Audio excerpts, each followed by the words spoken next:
Assalamualaikum warahmatullahi wabarakatuh.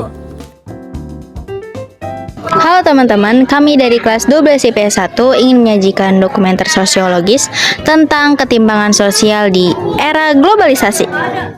Perubahan sosial dan modernisasi banyak membawa kemajuan, tetapi sayang sekali banyak masyarakat yang belum bisa merasakannya secara merata. Kami melakukan wawancara secara langsung kepada pekerja sektor informal untuk mengetahui tantangan apa sih yang mereka hadapi.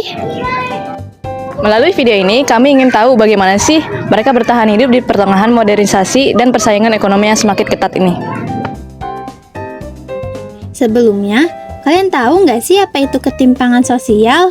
Berdasarkan jurnal ilmiah yang diterbitkan dalam jurnal PESHUM, Ulil Albab Institute, ketimpangan sosial didefinisikan sebagai perbedaan dalam distribusi sumber daya, peluang, dan kekuasaan di antara individu atau kelompok dalam masyarakat. Ketimpangan ini ditandai oleh distribusi yang tidak merata, pembedaan kelas, serta dampak struktural yang menguntungkan kelompok tertentu sementara membatasi kelompok lainnya.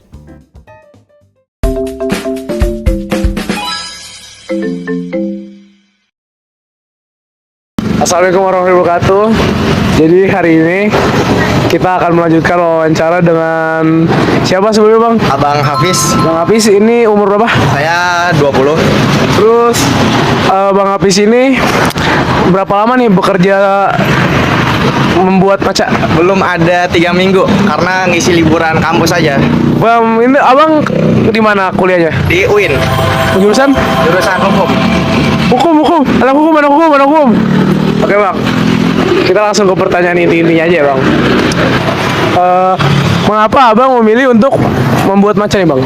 Karena menurut saya penjual maca tuh masih jarang. Terus saya sendiri termasuk cowok yang suka maca gitu. Oh my god, performatif nih, Abi?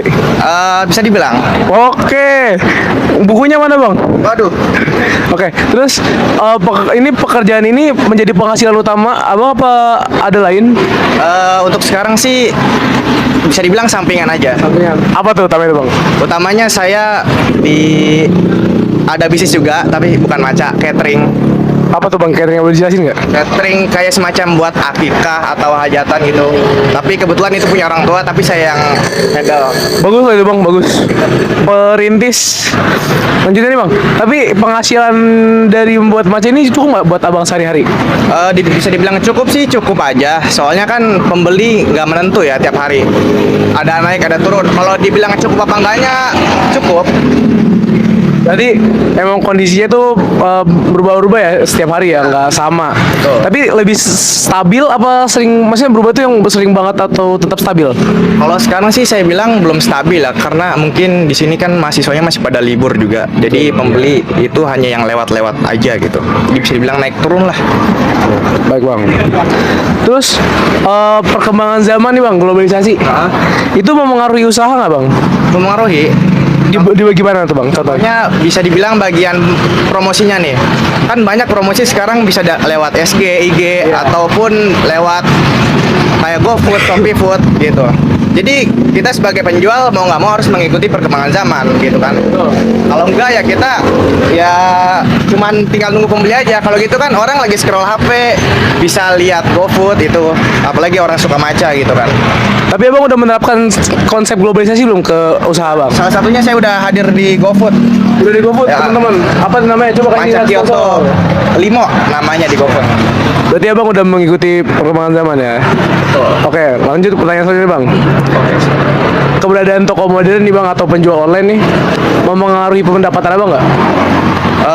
Contohnya apa dulu nih tokonya nih? Oke, kita ambil konsep gampangnya sama-sama ada penjual maca. Tapi yang satu online. Jadi orang-orang kan malas keluar zaman sekarang ya. Tapi abang nih terpengaruh nggak nih sama toko online ini? Kalau bisa dibilang pengaruh sih tergantung ya. Karena setiap minuman itu mereka mempunyai kualitas masing-masing kan. Oh iya, iya betul. Jadi pembeli sih yang tapi penjual juga. Jadi pembeli nih bisa ngeliat nih maca, saya kan jual maca nih. Maca yang berkualitas tuh maca yang dijual offline atau online store gitu.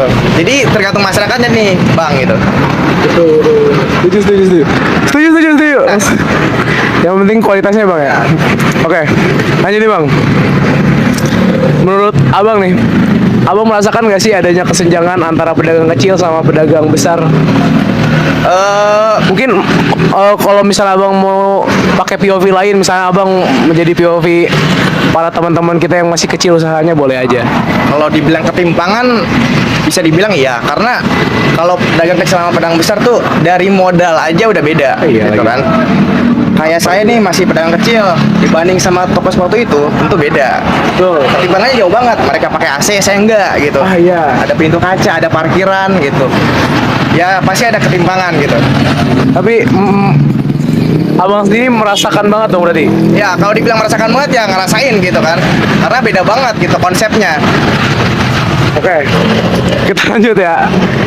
Harapan abang kepada pemerintah nih biar kehidupan pedagang kecil lebih sejahtera dan tidak terjadi ketimpangan sosial apa nih bang? Harapannya. Ini isinya kritik apa enggak nih? Karena nih kita juga emang konsepnya awalnya kan pada dasarnya tugas cuma buat ditanya soal ketimpangan sosial. Cuman kita berempat kebetulan sama-sama pengen mengkritisi juga kan. Maksudnya kayak percuma nih kita nanya kalau nggak membela kan. Oke. Jadi boleh dah kita kritik-kritik bareng. Nah, harapannya pemerintah tuh lebih apa ya? Lebih memfasilitasi bisa dibilang. Karena Jangan cuma sawit ya. iya karena aduh itu bahaya itu jangan ke situ. Takut saya. Karena abang bisa lihat gitu di pedagang di Indonesia tuh kebanyakan dia makan jalan, termasuk saya juga sini jualan di trotoar ini kan jatuhnya. Jadi karena kurangnya sarana dari pemerintah seperti pengadaan food court, atau kalau misalkan food courtnya itu udah ada tapi sewanya itu mahal banget, nggak masuk di kantong UMKM gitu.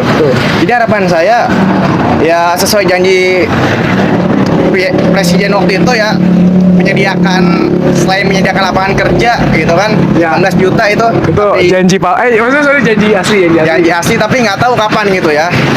Kalau dari saya ya perbanyak aja sarana. Terus yang paling penting nih, karena di pedagang kayak gini kan banyak ormas. Nah itu ormas tuh suka rese gitu kan. Parkir, mintain jatah keamanan, jatah apalah gitu. Itu menurut saya nggak perlu lah kalau misalkan emang nggak punya, nggak ada actionnya gitu. Karena emang pada dasarnya juga ormas itu butuhnya pekerjaan kan. Iya tapi nggak ada. Cuman nggak ada. Makanya jadinya Lapor polisi juga nggak bakal masuk. Benar. Kalau ada duitnya. Gitu. kalau nggak ada duitnya. Ya. Sebenarnya emang kondisi ini tuh kuncinya cuman pekerjaan sih ya. Kerjaan. Sama pendidikan paling. Nah, jangan MBG gitu. Tapi setuju bang, maksudnya kayak kenapa pendidikan dan kesehatan tuh malah jadi cuman sektor pendukung doang, nggak jadi fokus utamanya. Iya. Kalau menurut abang gimana nih? Kenapa pendidikan dan kesehatan sama presiden kita tuh malah jadiin faktor pendukung atau sektor pendukung bukan sektor utamanya? Kan sektor utamanya MBG nih. Iya. Kenapa tuh bang? Pendapat lo? Menurut saya mungkin beliau punya niat terselubung ya. Karena yang saya tahu dari bisnis MBG itu satu dapur itu hitungannya lumayan gede sehari. Setuju. Gitu. Dan juga bisa dibilang pemborosan.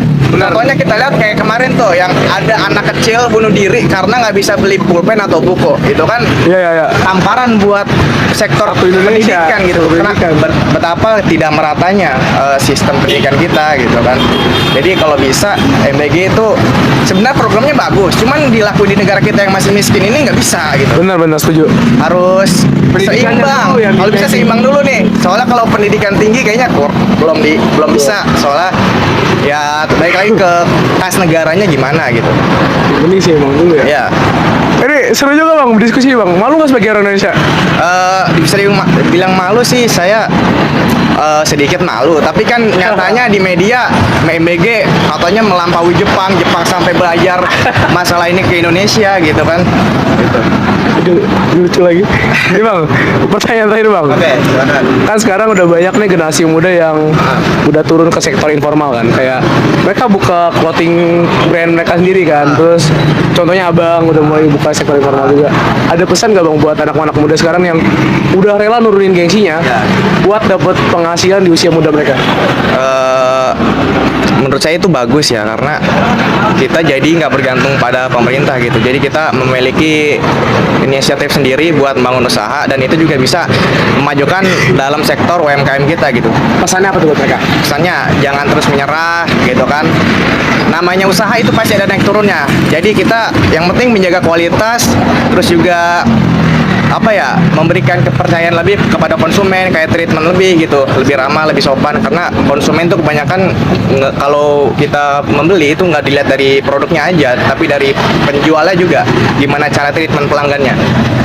Oke sih, terima kasih Bang. Ini jujur menginspirasi banget. Pemikiran Abang juga terbuka. Beda, enggak? Ini first time saya mau wawancara orang yang bisa tektok banget sama saya kan. Oke, ini penutup ya terakhir. Pesan buat pemerintah supaya please lah kurangin ketimpangannya gitu. Ketimpangannya, menurut Pesan saya aja, pesannya. pesannya banyakin lapangan kerja dulu deh, karena biar pendapatan rakyat tuh rata gitu. Karena kalau pendapatan rakyat rata, otomatis pasti daya beli, daya yang lainnya pun ikut terdongkrak untuk naik gitu. Setuju. Itu aja sih. Betul Bang, setuju. Oke teman-teman, segitu aja interview dari kita.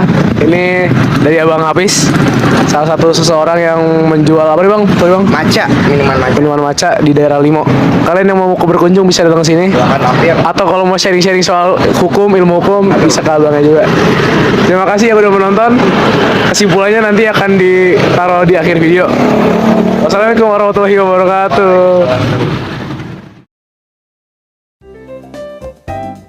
Ada dua teori yang berkaitan dengan ketimpangan sosial. Yang pertama, teori dualisme sosial. Teori ini menjelaskan kesenjangan antara sistem ekonomi modern dengan contoh sistem ekonomi barat atau perusahaan besar, dan tradisional dengan contoh sistem ekonomi lokal atau pedagang kecil yang hidup berdampingan, di mana kebijakan seringkali tidak menguntungkan pihak tradisional. Yang kedua, ada teori faktor struktural dan kultural. Ketimpangan perdagangan juga disebabkan oleh kebijakan pemerintah yang tidak merata dan perbedaan akses ke teknologi atau pendidikan.